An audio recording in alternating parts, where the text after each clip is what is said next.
ራሳችሁን አታታሉ። ሴትና ወንድ ጓደኛ ብቻ ሆኖ መቀጠል አይችሉም ትላለች የዛሬዋ ባለ ታሪካችን። አሁን ላይ ማትሪክን አልፎ ዩኒቨርሲቲ መግባት ብርቅ በሆነበት ጊዜ ላይ በአባቴ ብርታትና በእኔ ጥንካሬ በጥሩ ውጤት አልፌ ዩኒቨርሲቲ ገባሁ። የደረሰኝ ሐዋሳ ዩኒቨርሲቲ ነበር። የምመኘውን የሳይኮሎጂ ትምህርቴን አጠናቅቄ ወደ ሀገሬ ተመልሼ መስራት እና ራሴን መለወጥ በጣም ነበር የምፈልገው።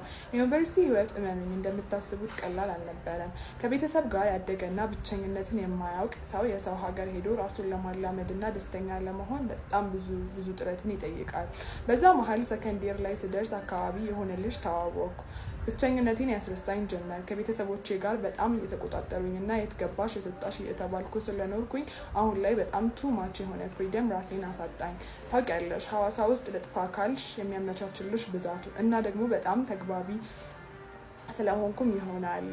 ብቻ ግን ህይወቴ ወደታች እያዘቀዘቀና ገደል እየገባ መምጣት ጀመረ። አላውቅም ምን ያህል ጊዜያትን እንዳሳለፍኩኝ እና ምን እያረኩ እንደነበር። ግን በቃ ግቢ ከገባሁ በኋላ ይሰማኝ የነበረው ብቸኝነት ተኖ ጠፍቶ ነበር። እያረክ ያለሁት ነገር ልክ እንዳልሆነ ባውቅም ከልጁ ጋር ግን ያለኝን ግንኙነት በፍጹም ልቆርጠው አልፈለኩም። ምክንያቱም በጣም ፈራሁ። ከሱ ጋር ከተለያየሁና ካቆምኩኝ በኋላ የሚጠብቀኝን ጨለማ የሆነ ድቅድቅ ብቸኝነት ፈራሁት። ቀሪውን የግቢ ዓመታት ያለሱ በብቸኝነት ማሳለፍ በጣም ከባድ ሆኖ ታየኝ። አንድ ነገር ልንገራችሁ፣ በፍጹም አትታለሉ። አንድ ወንድና አንድ ሴት ጓደኛ ብቻ ሆነው አብረው ለትንሽ ጊዜ ብቻ ቢሆንም እንኳን መቆየት አይችሉም። ይህ የህይወትና የተፈጥሮ ህግ ነው። ለምን እሱ ምንም ነገር አይሆንም፣ ባለትዳር አይደለም፣ አይነ ስውር እንኳን አይሆንም። የማይሰራ ሀቅ ነው። በተለይ ወንዱ ከፈለገ የማይሆን ነገር የለም። ስለዚህ አሁን ላይ ይህ አይነት ነገር ውስጥ ያላችሁ ሴቶችና ከዚህ ሰው ጋር ወደፊት ፊውቸር እንዳላችሁ የማይሰማችሁ ከሆነ ቆንጅት አምልጪ። ሰው እኮ ለመማር ተጎድቶ ወይም በራሱ ደርሶበት መሆን የለበትም። ከዚህ ልጅ ጋር በቃ ጓደኛዬ ብቻ ነው ብዬ የማስበው እንደ ቤስት ፍሬንዴ ነበር የምቆጥረው፣ እንደ ወንድምና እህት። ምክንያቱም ሃይማኖታችን ሁላ አይገናኝም ነበር። ስለዚህ ወደፊት ምንም ስለሱ ማሰብ አልችልም። ግን በቃ በጣም እየተቀራረብን ስንመጣ መሀላችን ያሉትን መሰናክሎችና እንቅፋቶች እየዘነጋን መጣን። መርሳት ሳይሆን መዘንጋት። እስከ 1 እኩለ ሌሊት ድረስ ህይወቴን ሌላ መስመር ያስያዘው ሌሊት፣ ክብረ ንጽህናዬን ሰጥቼ በሆዴ የእሱን ጽንስ እስከሚይዝበት ሌሊት ድረስ። ከዛ በኋላ ግን የድሮዋን ሴት መሆን አልችልም። በቃ ከባድ ነበር። ደግሞ ዋናው ችግር ምን እንደሆነ ታውቃላችሁ? ሆዴ ውስጥ ያለው ልጅ ማስወረድ አልፈልግም። ከሱ ጋር መቀጠል አልችልም። ሁለታችንም ይህንን እናውቃለን። ልጁን እንዳስወርደው ቀንና ሌሊት እየጨቀጨቀኝ 2 ወር ሞላ። ጓደኞቼም ሳያስተውሉ አልቀረም። ግን እኔ ምን አገባኝ? ለሰው አይደለም እኮ የምኖረው። ወላጆቼ ሳይወዱ በግዳቸው ውጠው ይቀበሉታል። አሁን ላይ በቃ አውላላ ሜዳ ላይ የተንጣለለ ትንሽዬ ኩሬ ሆኜላችኋለሁ። እየተነነ ያለ ወዴትም እንዴትም መፍሰስ የማይችል ሰው ዝር የማይልበት ቀስ በቀስ ከንጹህ ውሃ ወደ መርጋት እየተቀየረ ያለ የሚያሳዝን ትንሽዬ ኩሬ። እኔ ወደፊት ትልቅ ህልም አለኝ። ማሳካት የምፈልገው ነገር አለ። የአንድ ቀን ስህተት የእድሜ ልክ ጸጸቴ እንዲሆን አልፈልግም። አባቱ ልጁን ፈለገ አልፈለገ እኔ ምን አገባኝ? ይህን ልጅ ወልደዋለሁ። አብረን መኖር የምንችልበት 80 የምናስርበት እና ልጃችንን የምናሳድግበት ምንም አቅም የለንም። ግን አባቱ ኖረም አልኖረም ፈጣሪ የሰጠኝን ጸጋ ወደ ደም አልለውጠውም፣ አላፈሰውም። ደግሞ ታያለሽ ይባለ ታሪኬ 2ኛ ክፍል ይኖረዋል። በአሁኑ አሳዛኝ ይሆናል። ወደፊት ግን ምጽፍልሽ ላይ አስደሳች እና አሪፍ መጨረሻ ይኖረናል። ሁሉም አንገት ተደፍቶ አይኖርም። ተስፋ አለኝ። ተስፋዬ ዞሮ ያድሰኛል። አመሰግናለሁ። በጸሎታችሁ አትርሱኝ ትላለች። ኢንሻአላህ እንዳሰብሽው ይሁንልሽ። እንዳሰብሽው ወደፊት ጥሩ ነገር ሁላችንም ያሰብነውን ያሳካልን። አሪፍ ታሪክ ነው ማለት ከሌሎች የሚለየው አንቺ ብዙ ልታስወርጃ አልፈለግሽም ነው። እንግዲህ ፈጣሪ ይርዳሽ፣ ፈጣሪ ካንቺ ጋር ይሁን ባይ ነኝ። አመሰግናለሁ ስላዳመጣችሁኝ። ባይ። የተላከልኝን ቀኔን ብሩህ ያደረገውን ታሪክ እንደተጻፈ አድርጌ ነው ማነብላችሁ እዚህ ጋር ያለው ማለት ነው። ስሜ ረማዳን ይባላሉ። እኔ የባጃጅ ሹፌር ነኝ። አንድ ቀን ሌሎ የምትባል ቆንጂዬ ልጅ ባጃጅ ውስጥ ጫንኳት። እሷ ተማሪ ናት። እንደ አየኋት ወደድኳት። በሁለተኛ ቀን እዛሁ ቦታ ጠበኳት። ዛሬም ከጓደኞቼ ጋር ነበረች፣ ጫንኳቸው። በሶስተኛ ቀንም እዛው ጠበኳት። ዛሬም ጫንኳት። ለጓደኛዬ ነገርኩት እቺ ልጅ አፈቀርኩ ብዬ። እሱም ሂድና አናግራት አለኝ። እሺ ብዬ ላናግራት ሞከርኩ። እሱ ግን ትምህርቷን እና ስለ ፍቅር ማሰብ እንደማትፈልግ ነገረችኝ። እኔም ተስፋ አልቆረጥኩም። ማውጫ ማግቢያ አሳጣዋት። ከዛ አንድ ቀን ያስኳት፣ ተጨቃጨቅን። አልፈልግም አለችኝ። ተናደድኩኝ። ከትምህርት ቤት ስትገባ ቪዲዮ ቀረስኳት እና ቲክቶክ ላይ በፍቅር ሚውዚክ ላቃኩት። ከዛ ቪዲዮ ቫይራል ወጣ። ቤተሰቦቿ ጋር ደረሰ። አባቷም ተናደደ። ኪስ ከፈተብኝ፣ አሳሰረኝ። 3 ቀን ቆይቼ በሽምግልና ተፈታው። ክፍል ይቀጥላል። ፓርቱ ይቀጥላል።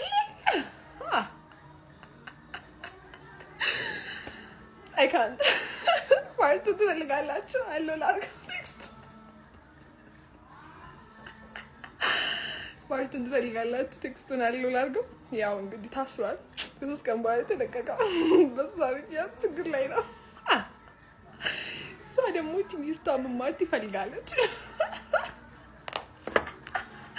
ኤኒዌይ ፓርቱ የምትፈልጉ ኮሜንት ይሰማያለሁ። አረጊ ቀጣይ ፓርት እንድንልክልናል እና ደግሞ ዩቲዩብ ቻናል ከፍቻለሁ እናንተን በመተማመን እና እኔም በቃ ተፍ እያልኩ ነው። ኤአይ ምናምን ነገር ኤአይ ምናምን ነገር ፎቶዎችን እንትን እያደረኩኝ ብቻ እየገባችሁ እዩ። ሰብስክራይብ ምናምን አድርጉ። ያ እንደዚህ አይነት አሪፍ ታሪኮች ወይም ቢደርሳችኋል። ቻው። ሁሉ ባለግ እንዳደረስ ኮፒ ሊንክ አድርጉት። ብዙ ሰው ጋር መድረስ አለበት። ራሱ ወይት አለ። አባወራዋ እናቱ ነበረች ይላል የዛሬው ታሪካችን። ስራ ሲሄድ የሚለብሰውን የሱፍ ሁላ ከለር እናቱ ነበረች የምትመርጥለት።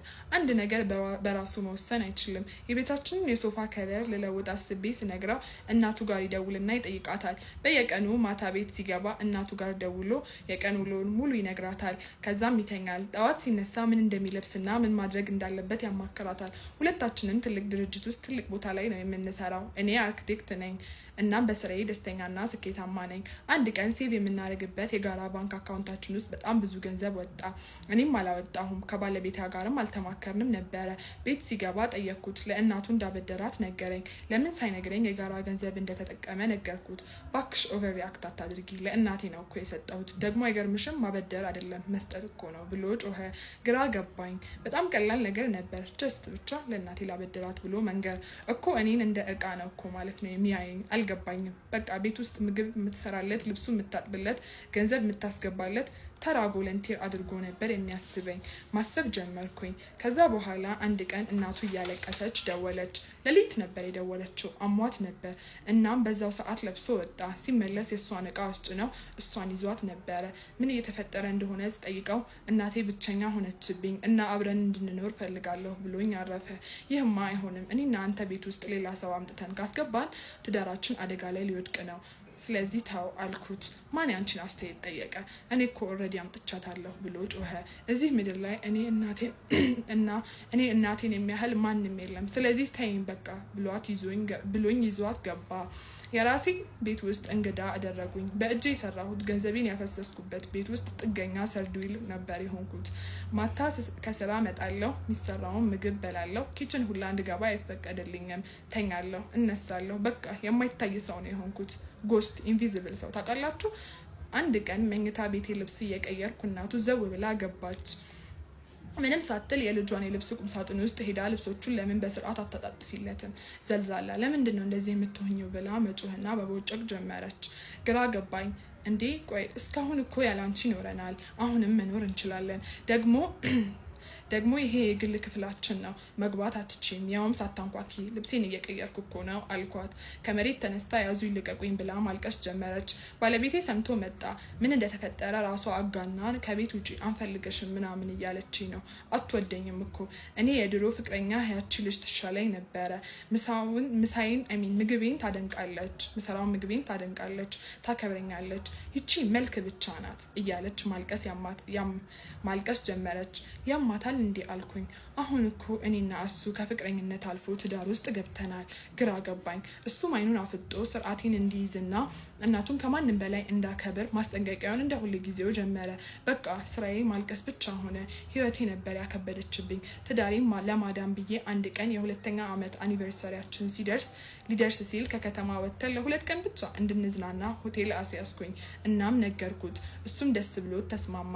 ልንሄድ ተዘጋጅተን እንደለመደው እናቱን ሲያስፈቅድ ከለከለችው። እኔን ጥለኸኝማ አትሄድም፣ ብቸኝነቱን ለ2 ቀን ቢሆንም አልችለውም፣ ዛሬ ከኔ ጋር ፊልም ታያለህ ብላ አስቀረችው። ተስፋ ቆረጥኩኝ በኔና በሱ። በ3ኛ ቀን እርጉዝ እንደሆንኩኝ አወቅኩኝ። አብሮ ከእናቱ ጋር ካርታ እየተጫወተ ነበር። ጠራሁት። ለምን? ቆይ አንዴ ልጨርስ አለ። አይ አስቸኳይ ጉዳይ ነው፣ አንዴ እፈልግሃለሁ አልኩት። ከዛ ምንድነው አለ። አርግዣለሁ ብዬም ነገርኩት። በጣም ተደሰተ። እናቱን እየጮኸ ጠራት። እሷም ደስ አላት፣ ዘለለች፣ በጣም ተደሰተች። ልጅና እናት ተቃቀፉ፣ እየተሳሳሙን በጣም ተደሰቱ። እኔ እንደ ሁሌ ጊዜው ኢንቪዚብል ነኝ፣ አልታይም። መቶ ሁላ አመሰግናለሁ ብሎ አልሳመኝም። ግራ ገባኝ። ይህን ልጅ እኮ ቆይ አልኩት አንድ ጊዜ። ይህን ልጅ እኮ የምወልደው እናትህ ወይ እኛ ከዚህ ቤት ስንወጣ ነው። እኔና አንተ ልጃችንን ወይ ከእናትህ ጋር ወይ ከእኔ ጋር ብቻ የምረጥ አልኩት። ፊቱ ተቀያየረ። እናትየው ማልቀስ ጀመረች። እናም ብዙ ነገር ተናገረች። በአጭሩ ሚስት ተተኪ ናት፣ እናት ግን አትተካም፣ መሄድ ትችያለሽ አለኝ። እሺ ነበር መልሴ። ደነገጠ። አትድረቂ፣ ይቅርታ በያት እና እንርሳው አለ። አይ ምንም ይቅርታም የሚባል የሚረሳም ነገር የለም ብዬ እቃዬን ይዤ ወጣሁ። ትንሽዬ ቤት ተከራየሁ። ከባድ ህይወት ነበረ የጀመርኩት። ማንም አላስቆመኝም። ከዛ ሰፊና ተወዳጅ ቤቴ በፍላጎቴ ነበር የወጣሁት፣ ግን ደግሞ ከአቅሜ በላይ ነበር የሆነው። እንደ አዲስ ከስክራች ለመነሳት ትንሽ ከብዶኝ ነበር። በዛ ላይ ልጅ ይመጣል፣ ግን ከቆረጡ የማይቻል ነገር የለም። በቃ ህይወቴን ሀብዬ ከተወለደው ልጄ ጋር ጀመርኩኝ። የእሱንም ስልክ ብሎክ አደረግኩኝ። 10 እየደወለ እናቴን ይቅርታ በይና አብረን እንኑር እያለ ሲነዘንዘኝ ብሎክ አደረግኩት። ስራዬ ላይ አተኮርኩ። አሁን 3 ዓመት ሆኖታል። ልጄ የራሱ ካምፓኒ አሁን 3 ዓመት ሆኖታል። ልጄ የራሴን ካምፓኒ ራን እያደረግኩ ነው። እናም ደግሞ ልጄን እያሳደግኩ። አንድ ቀን የሆነ ካፌ ከልጄ ጋር ተቀምጠን እየበላን የድሮ ባለቤቴን አየሁት። ያለ እድሜው ትልቅ ሰው ሆኗል። በጣም ሽበት አብዝቷል። እኔና ልጄን ሲያይ አይኑ ተከፈተ። ሊያወራኝ ሲመጣ ግን ምንም ላዳምጠው አልፈለግኩም። ያላንተ እየኖርን ነው፣ ያለኛ ከእናትህ ጋር መኖር ትችላለህ ብዬው ልጄን ይዤ ተነሳው። ከምግብ ቤቱ ልወጣ ስል አንድ ጊዜ ዞሬ አየሁት። አንገቱን ደፍቶ ጭንቅላቱን ይዟል። ግን አሁን ላይ እሱ ማንኛውም ተራ ማላቀው ሰው ነው።